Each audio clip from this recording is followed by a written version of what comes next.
This is Talk Business and Politics with Roby Brock. And welcome to the program. I'm Roby Brock. Thanks for joining us. 1 year ago, we were all grappling with the trauma and the drama of COVID-19 entering our state. Businesses shattered, healthcare systems stressed, and the human toll, lives damaged and lost. More than 5,000 Arkansans have perished during this year-long pandemic. Dr. Cam Patterson, Chancellor at the University of Arkansas for Medical Sciences, has been a steady hand at the helm of his statewide healthcare operation. He and I caught up to discuss lessons learned and if we're prepared for this to happen again. Joining me now is Dr. Cam Patterson. He is the Chancellor of the University of Arkansas for Medical Sciences. Dr. Patterson, always good to be with you. Thank you for joining us. Thank you for the invitation. Happy to be here to talk to your viewers. All right. 1 year ago to the day, we were acknowledging the first presumptive case of coronavirus, of COVID-19 in Arkansas. It was a Pine Bluff resident who had come down with that. Let's talk about over the course of the last year, what do you think are some of the lessons that we have learned in terms of preparing for another medical crisis at some point in time? Well, that's a good question. I think the first lesson is 1 year can seem like a decade when so much is going wrong. I think as we are beginning the process of thinking through what worked for us and what didn't work for us, there is a lot of our playbook that we have run over the past 365 days that we would run again. Our team at UAMS, and frankly, the whole healthcare system across the state, really coalesced around solving this problem. If I think about what we would do differently, how we would prepare for the next time this comes up, we didn't have the playbook on the shelves. We had to put together the plays as we went along, and I know that in preparation for the next pandemic that we have, and inevitably we will have one, that we will be better prepared. We've all learned how powerful messaging education is, not only for the public, but for the policymaking contingent, getting facts out, making sure that people are getting correct information is so important. And we've seen the unfortunate power of misinformation over the course of the past year. Let's talk about a couple of the different, I guess what I would call subsets of folks who have been impacted by COVID-19. And let's start first with medical workers and healthcare workers, those frontline workers that have been just dealing with this day in, day out, 24 hours, 7 days a week. What kind of issues are we going to be dealing with our medical personnel post-pandemic, post-crisis? Well, let's first of all take a minute and reflect on the fact that many healthcare workers died in the course of this pandemic through contact with patients that they were caring for.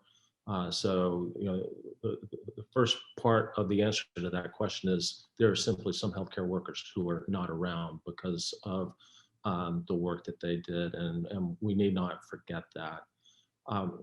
It's a situation for healthcare workers that is at times exhilarating. We're having the opportunity to do exactly what we spent our lives training to do, and enormously exhausting and frustrating. We're going to have a lot of recovery to do for people who've been stressed out, who've been traumatized, who are having second thoughts about their careers, whose family lives have been disrupted while they have been in the hospital taking care of patients. And that's trauma and exasperation and frustration that will continue for a long time. It's predictable. It happens in crises, but this is a crisis that affected every single healthcare worker, certainly every single person in the country. And healthcare workers are going to need time and space to recover. Also, we're not going back to normal. There's no going back to 1 year and 1 day ago. We are always going to be beholden to protective equipment. We're going to use it much more wisely and demand that it is available. Um, Healthcare workers are going to manage patients with respiratory illnesses differently than they have in the past. The days when you came to work sick, that will no longer seem like you are putting yourself first. It will seem like you're being selfish and disrespectful. So a lot of the healthcare space will change, and this will directly affect many, many healthcare workers in profound ways. So you get to put your doctor's hat on for this question, as well as leader of a major healthcare system in the state of Arkansas. What are going to be some of the medical issues that you think will persist after we get past the crisis level that we're at right now? What do you think we're going to be facing in terms of a public health emergency with the after effects of COVID-19? That's a great question, Roby, and we're predicting the future a little bit. So you can't hold me to this explicitly, but there's some broad categories of things that we need to be mindful of. The first is that it is unlikely, even with mass vaccination, that COVID-19 completely goes away. First of all, we have a huge segment of our population that's predisposed to vaccine denial. No vaccines are perfect. And we don't know the durability of COVID-19 vaccination yet. Nobody's been vaccinated long enough to really be able to allow us to understand that. So going forward, we will have to find out whether COVID-19 affects us on an annual basis the way that other respiratory infections like influenza or the cold do, meaning that we may need to gear up and remask and reintroduce social distancing prescriptions on an annual basis? Or is it going to be more like the measles, where we have sporadic outbreaks in areas where vaccination density is not great, and we use public health measures to tamp them down? And time will tell whether this turns out to be more like the measles or whether it turns out to be more like influenza. I mentioned the vaccine, and I think it's probably greater than 50% likelihood that we will all need to periodically get revaccinated for COVID-19. Don't know that that's for sure or not, but there's a decent probability that's in all of our futures. Great news on the vaccine front is that we've never developed vaccines that are as effective as COVID-19 vaccines are, and developed them so quickly. We're going to have long-term sequelae of COVID-19, what people call long haul, but there is end organ damage that persists in some segment of individuals who've been COVID-19 infected, and that may become the new polio.